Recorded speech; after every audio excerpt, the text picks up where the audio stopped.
Hey guys, in this video we're going to talk about why earnouts are the number one way for you to maximize price, reduce buyer risk, and build confidence between the buyer and the seller and the deal itself. So if that sounds like something you're interested in, then stick around and watch this short video. Hi, I'm Mick Godwin, and we've seen lately a huge increase in earnouts coming to the table. Now, they're still relatively not unknown, but just a lot less common in smaller transactions under the $1 million mark. But once we're hitting that $1 million mark, earnouts are definitely at least in the discussion. So let's talk about a few things why they're becoming so popular. What that actual performance relates to can be anything from EBITDA earnings, contracts, renewal of contracts, issuance of patents, or simply just linked to revenue growth. So who benefits from the earnouts knowing that? Well, it could be the buyer, it could be the seller, but usually it's both.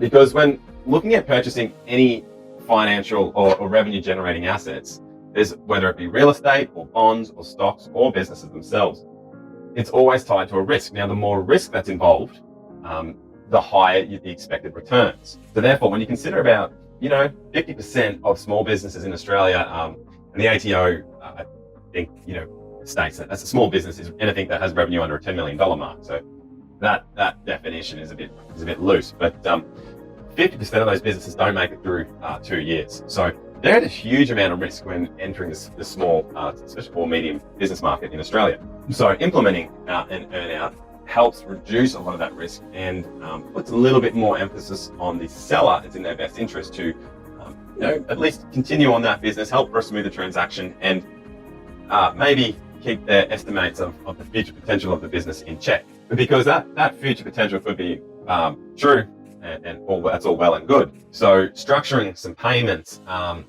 under an earnout structure then just helps the buyer move forward on those projections, because if they are true, then usually the buyer has no qualms about reaching that value agreement. But there's always risk, as if everyone's got their own definition of what potential there is in a business, and usually the question goes, if there's so much potential, why hasn't it been done already? So they're a really good bridging tool in that respect. All right, so what exactly happens? Well, you've got a settlement price and you've got a deferred amount of money. Let's just call it $1 million.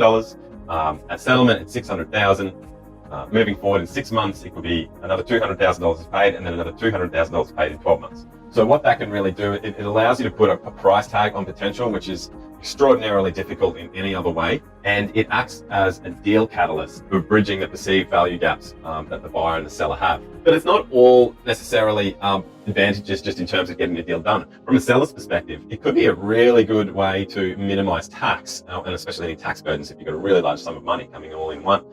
So usually what we'll do is we'll get accountants involved as well, and they can sort of discuss any advantages that will come from the seller as well.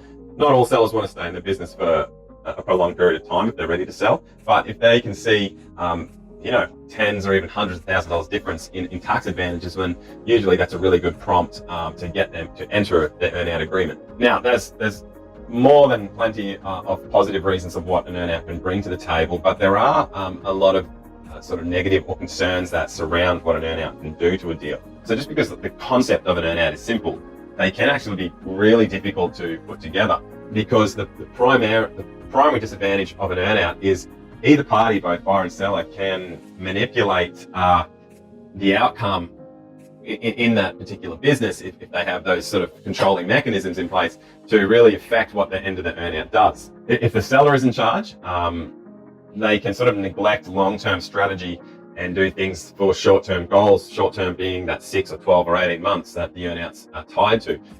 Simple things like loosening credit terms, or if it's just tied to revenue, going a prolonged sale to undercut the other suppliers in their market or their competitors and really improve that top line. Now, for buyers involved, well, they can do things like huge investments into R&D or excessive expenses that will bring the profit down.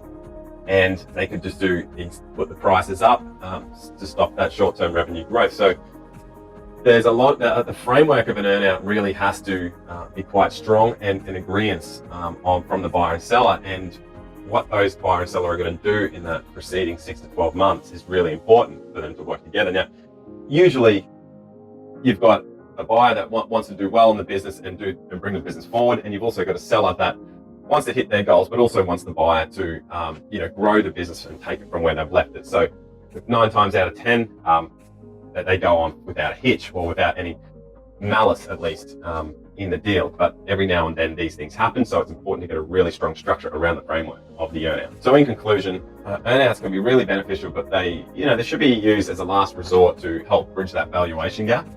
If you can avoid an earnout and hit an agreement on price and terms, then that's always going to be a lot easier, because they will incur solicitor fees to draft the agreement together, and of course they tie the deal over a longer period of time, instead of, say, 3 months, it's now 18 months. So look, they're a fantastic thing, but just be cautious if you're moving towards one. Get the correct advice. And if you want to talk more about earnouts and how that looks for your business, then get in touch. Look, the details are on my webpage. They're probably below this video or in this email, however you're watching it, wherever you're watching it, and we can talk about the best way to structure your business, so you can get the best price that the market will allow, and help you exit your business in good time and without stress. Okay, I'm Mick Goodman. Thanks.